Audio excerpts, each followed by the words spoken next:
အားလုံးပဲမင်္ဂလာပါခင်ဗျာကျွန်တော်ရဲ့ My Golden Pedagogy Channel ကနေပြီးတော့မှပြန်လည်ကြိုဆိုလိုက်ပါတယ်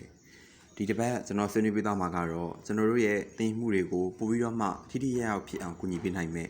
နာမည်ကျော်သင်ယူလေ့လာမှုနည်းတွေကတခုဖြစ်တဲ့ PQ4 method ပဲဖြစ်ပါတယ်ဒီနည်းလမ်းကို1982ခုနှစ်မှာ Thomas နဲ့ Robinson ဆိုတဲ့ပညာရှင်နှစ်ဦးကနေပြီးတော့မှသူတည်တည်နာပြုလုပ်ပြီးတော့မှဆွေးနွေးတင်ပြထားတာဖြစ်ပါတယ်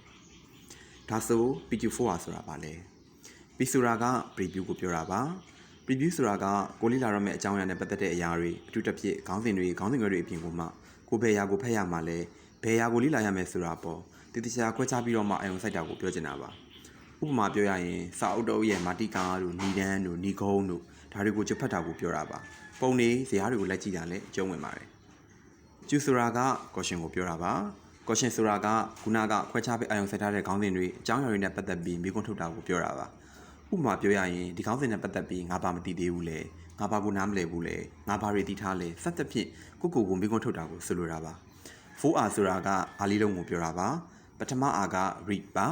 ကိုဖတ်မဲ့အကြောင်းအရာကိုတည်တည်ချာအောင်စိုက်ပြီးတော့မှဖတ်တာကိုပြောချင်တာပါပြီးရင်စောကမေးခဲ့တဲ့မိကွန်းတွေကိုတော့ပြန်ဖြေပေးဖို့လိုအပ်ပါတယ်ဒုတိယ R က reflect ပါကိုဖြေခဲ့တဲ့ဖြေတွေကမှန်ကိုမေးထားတဲ့မိကွန်းတွေအကုန်လုံးကို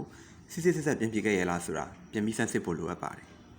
တတိယအားက recite ပါကိုသင်ယူခဲ့တဲ့အရာတွေကိုကိုနားလည်သလိုပြန်ပြီးအနှစ်ချုပ်တာကိုပြောချင်တာပါပြန်ပြီးရွတ်ဆိုတာမျိုးလည်းပါပါတယ်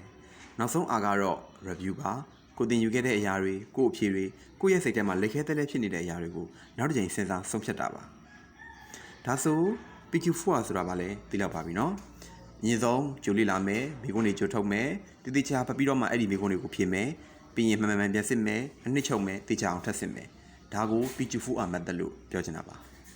ဒါဆို PQ4 method ကိုပညာရေးမှာအထူးသဖြင့်ကျွန်တော်တို့ရဲ့စာသင်ခန်းတွေထဲမှာဘယ်လိုအသုံးချကြမလဲဥပမာနေဖွဲ့စည်းဆိုတဲ့သင်ခန်းစာသင်မယ်ဆိုပါစို့ preview အဆင့်ရသင်ခန်းစာကိုအကျဉ်းမြင့်ဖတ်တာတို့ပုံတွေလိုက်ကြည့်တာတို့လုပ်ဖို့လိုအပ်ပါမယ် caution အဆင့်ရသူတို့မသိသေးတာတွေသူတို့သိပြီးသားအရာတွေကိုကလေးတွေရဲ့စိတ်ထဲမှာမိငုံထုတ်ဖို့ပြောပြရပါမယ် read အဆင့်ရသူတို့ကိုနေဖွဲ့စည်းကြောင်းသင်ခန်းစာကိုအသေးစိတ်ဖတ်ခိုင်းပြီးတော့သူတို့ရဲ့မိကွန်းတွေအတွက်အဖြေကိုသူတို့ကိုယ်တိုင်ရှာသေးပါမယ်တချို့နေရာတွေမှာလိုအပ်ရင်တော့ဆရာအနေနဲ့ကူညီလမ်းညွှန်ပေးနိုင်ပါတယ် reflect အဆင့်ရသူတို့ဖြေထားတဲ့အဖြေတွေကိုအချင်းချင်းဖြေပြန်တိုက်ခိုင်းဖို့လိုအပ်ပါတယ် recite အဆင့်ရသူတို့သင်ယူခဲ့တဲ့အရာတွေကိုသူတို့နားလည်သူတို့အနှစ်ချုပ်ပြီးအတိုင်းကိုတင်ပြတာဒါမှမဟုတ်မိုင်းမက်ဆိုတာမျိုးတွေလုပ်ပြရပါမယ်ဒါအပြင်ကမှသူတို့ရဲ့နေ့စဉ်ဘဝနဲ့ဆက်သွေးတော့တအောင်လဲလမ်းညွှန်ပေးရပါမယ်